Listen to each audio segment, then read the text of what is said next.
Labdien! Atrisināsim uzdevumu, kurā ir jānosaka preču cena ar atlaidi, gadījumā, ja preču daudzums ir lielāks par 5. Šoreiz uzdevumu atrisināsim, izveidojot jauno funkciju atlaide. Sākumā var būt par funkcijām. Funkcijas var būt dažādas. Piemēram, šeit ir piemērā funkcija y no x. Tad šeit ir viens arguments x. Funkcija nākošā z no xy. Funkcijai ir 2 argumenti x un y. Trešā funkcija kaut kāda p no n, s un t. Tad funkcija 3 argumentu funkcija. Mūsu gadījumā funkcija atlaide būs funkcija no 4 argumentiem. Tad par tādiem uzskatīsim pasūtīto preču daudzumu n, norma, kas mūsu gadījumā būs 5, atlaižu procentus un summa, no kuras vajadzēs aprēķināt atlaidi. Šo uzdevumu, protams, varētu atrisināt momentāli, izmantojot vienkāršo if funkciju. Formula ir redzama šeit. Bet mēs tomēr pamēģināsim izveidot speciālo funkciju ar nosaukumu atlaide, kura dos to pašu rezultātu. Šoreiz funkcijā izmantosim tādu loģisko struktūru if, then, else. Sākam programmēt. Viss sākas ar to, ka ir jābūt programmas starp izvēlnei developer. Tātad šeit pirmā podziņa Visual Basic. Tas ir programmas redaktors. Ejam iekšā. Atverās jaunais redaktora loks. Kreisajā pusē mēs redzam faila struktūru.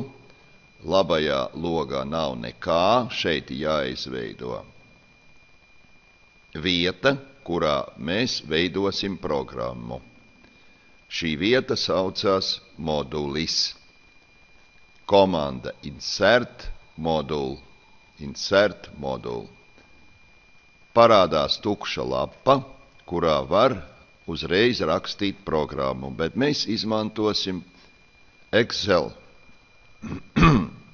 palīdzību un izveidosim sākumā programmas struktūru ar komandu insert.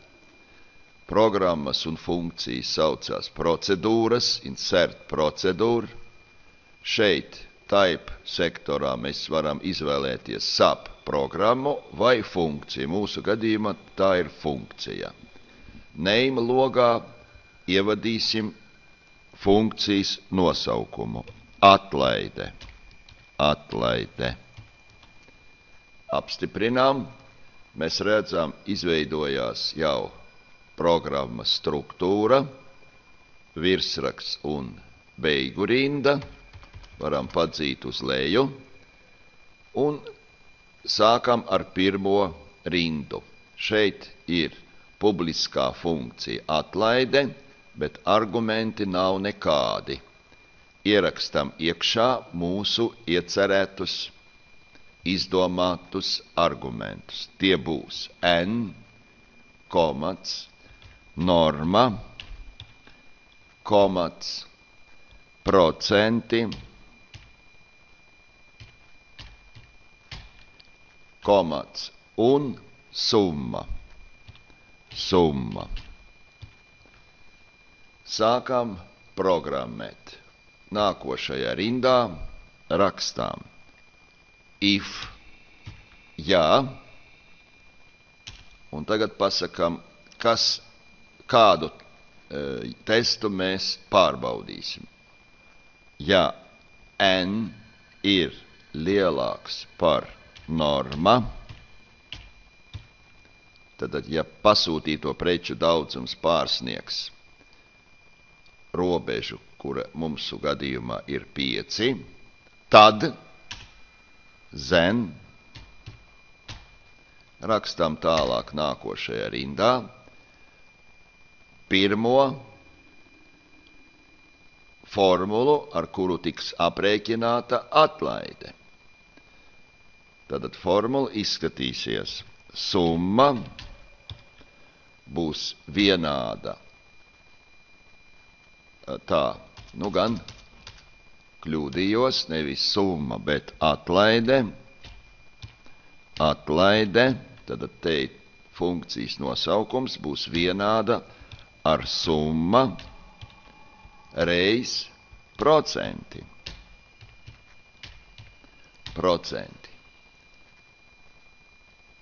Tad tāds būs funkcijas rezultāts, ja šī mūsu jautājuma n lielāks par normu, rezultāts būs apstiprinošs. True. Pretējā gadījumā else, pretējā gadījumā atlaide būs vienāda ar 0. Un tagad varam šo if struktūru noslēgt. And if programma ir uzrakstīta. Pieliksim vēl sākumā aiz programmas virsraksta vienu tukšo rindu, kurā ievadīsim komentārus. Vienkārša pēdiņa. Ierakstīsim, kāds ir šis funkcijas uzdevums. Preces. Cena ar atlaidi. Preces cena ar atlaidi. Un izējot ārā, mēs redzam, ka šī rinda paliek iekrāsota zaļajā krāsā, tad šī rinda netiks izpildīta programmas rezultātā. Programma ir pabeigta, mēs varam no šī loga iziet, neko nevajag saglabāt, vienkārši aizvērot šo logu, mēs atgriežamies pie mūsu uzdevuma lapas. Ejam iekšā pirmajā rindiņā aprēķinot atlaidi, sameklēsim funkciju, izmantojot fx pogu, kurā mēs tiekam pie funkciju bibliotekas, atveram kategoriju logā user defined, tad lietotāja definētas funkcijas, un šeit mēs uzreiz redzam arī mūsu funkcijas nosaukumu atlaide. Jā, apstiprinām, mums parādās dialogs, dialoga loks, kurā arī ievadām n mūsu gadījumā 12, norma mums ir 5, procenti ir 10%, summa ir pirmās preces aprēķināt kopējā summa. Un apstiprinām šīs funkcijas rezultātu.